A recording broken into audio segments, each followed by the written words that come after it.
I'm on the edge, I'm always on the edge. If I can't come off the edge, even if I like, spend a week meditating, I probably like still would like the second I like came out of it, I'd be on the edge again.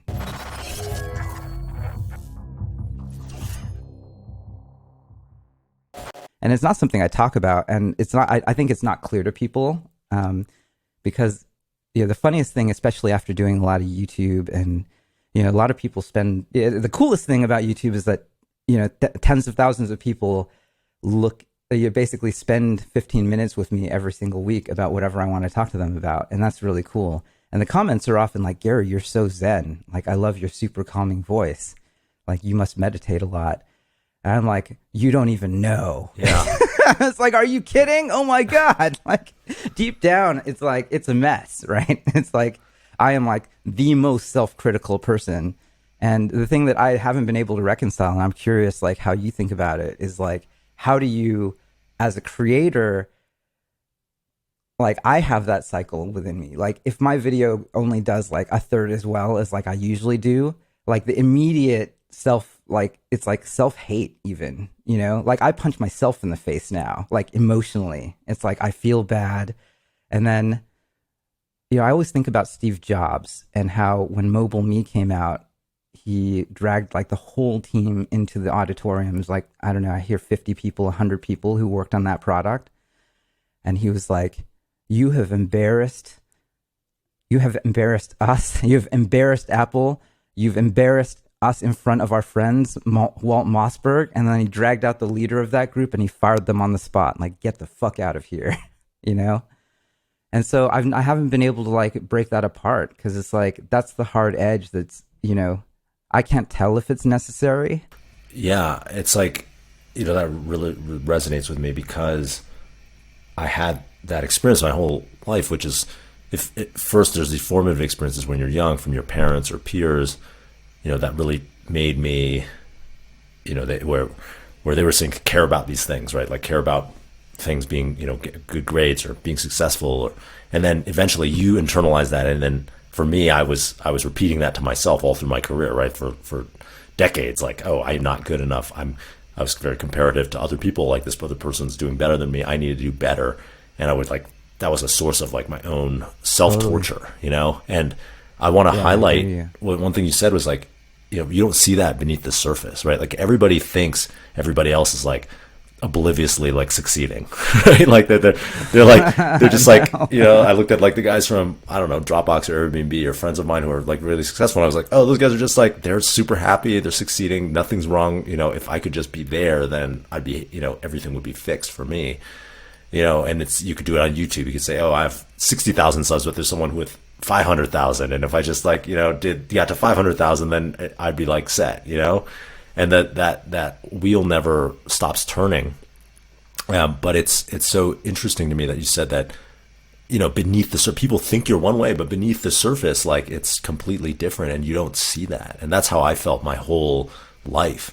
And I'm sure I know, actually, I'm not just sure, I'm 100% positive there are people out there who watch your videos and they're like, if I could just be where Gary's at, my life would be fucking set. Like, that is the calmest guy. He's like the most confident person. He's the person who is like, that's the person I want to be in the world. And they don't, that's my mask, man. Yeah, exactly. That's the mask. I love that. Thank you for sharing that. That's so vulnerable. Dude, I totally get it. I think deep down what I realize is like, we're not different. Like, we're the same. So, and like that goes for everyone watching this, like, watching now live, but also now listening or watching after the fact. It's like, know that we're not different. I mean, I deeply know and believe that now. Like, everyone's the hero of their own story. And there is no, we were created, I deeply believe we were all human beings, like, created equally. And once you think about that, and that everyone is fighting some sort of battle or war that you don't know about, that will change the way you go about, the world and your business. And, when someone cuts you off, there's something going on, right? There's something in that person's life. And so, and then it's a choice, right? Like we can play it, we can play it the way, a child would play it. Now that we're both parents, I realize there's sort of the innate and then there's the divine. And we can choose the instinct, or we can choose, the elevated, and it's a choice at all times. And the more we revere ourselves, and the more we are the best version of ourselves, then the more we can reflect goodness and have an impact that, frankly, that's all I want. We're all going to be forgotten. All of this stuff, like all the money in the world, everything's going to go away. And all that matters is I think of ourselves, what's happening right now is this great emergence of an internet consciousness that is actually human consciousness. And we get to be a brain cell or a blood cell or, a nerve cell. And that's the gift.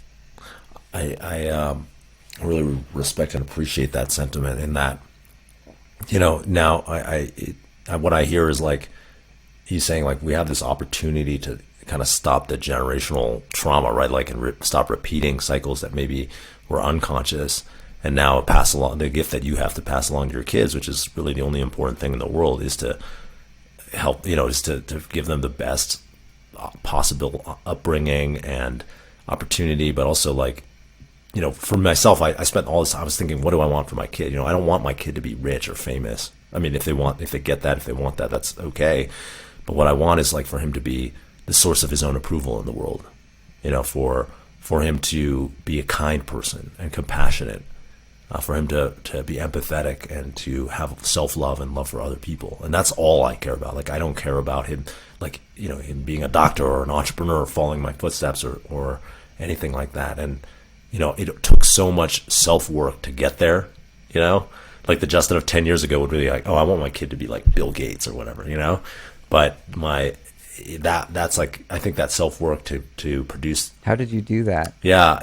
I have to admit, I'm not there. Yeah. Like Stephanie, my wife, is absolutely there. And she's like, Gary, you can't have these expectations. Yeah. And then for me, it's like, I want them to figure out, like, what I want for them is like the ability to experience, Csikszentmihalyi's flow. Csikszentmihalyi came up with this idea, or like actually it's, for those of you in the audience watching, it's like Soul, the movie Soul, that moment when the main character can play the piano and he floats off to like someplace else.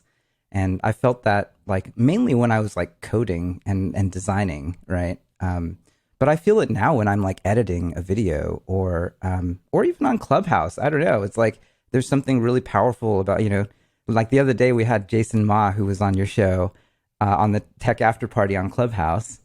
And he was talking about exorcisms. And I'm like, this is insane and awesome. Like this is a part of the world. Like we have the Tech After Party, but then we were talking about like spirituality and like there are things we don't understand. And I'm like, this is sort of the thing I want all the time. Like I want more people who are broken open, who are sort of, they can receive things like that. It's like, yeah, it's tech, but like if we understand society so much better, that helps them, right? And so I don't know. I mean, now I'm digressing, but I'm like, there's so many ways to experience flow, and all of those are like sort of flow states for me, and I want that for my kids, right? Like and then the hard part about it is like, I can't separate the flow state from excellence. And then it's like, as long as I am not prescriptive about like how it happens, that is still what I want for them. And then I don't know how to reconcile that because of the excellence part. And then, I mean, I'm like, I need like 10 more years of therapy, I think.